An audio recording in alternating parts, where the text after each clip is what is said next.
Штипска апелација ќе одлучи дали двајцата екс-градоначалници на Кочани, Николчо Илиев и Радко Димитровски, ќе одат во куќен притвор или ќе останат зад решетки за пожарот во Кочанската дискотека.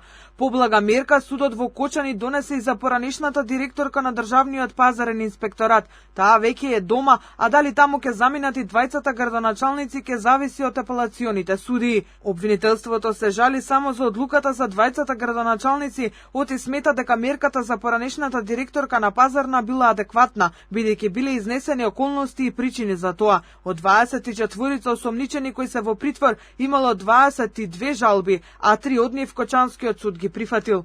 По жалбите постапуваше совет од тројца судии на Основен суд Кочани и одлучи за 19 осомничени жалбата да се одбие и остане определената мерка притвор, додека за тројца осомничени мерката притвор е заменета со куќен притвор и е определена мерка на предпазливост, привремено одземање на патна или друга исправа за преминување државна граница, односно забрана за нејзино издавање. Во меѓувреме тече истрагата на обвинителството и на полицијата за пожарот во дискотеката Пулс. Последно претреси се правеа во домот на собственикот Дејан Јованов Деко, а одземени за вештачење се лаптоп, компјутери, повеќе мобилни телефони и документи поврзани со бизнисот со Кочанското кабаре.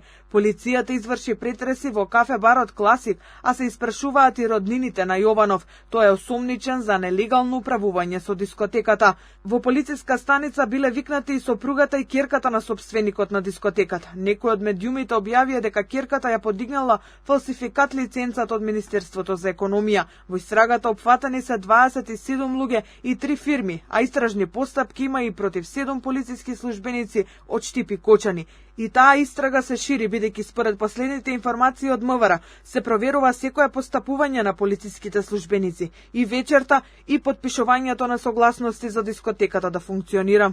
МВР известува дека Одделот за внатрешна контрола, криминалистички истраги и професионални стандарди постапува во содејство со ОЈО за гонење организиран криминал и корупција и во оваа фаза од постапувањето не сме во можност да споделиме повеќе податоци во интерес на истрагата. До сега осомничени се 34 и сите се товарат за тешки дела против општа сигурност, а поранешната државна секретарка во економија и за примање подкуп. Кобниот пожар што се случи на 16 март однесе 59 животи, а повеќе од 200 луѓе се повредени.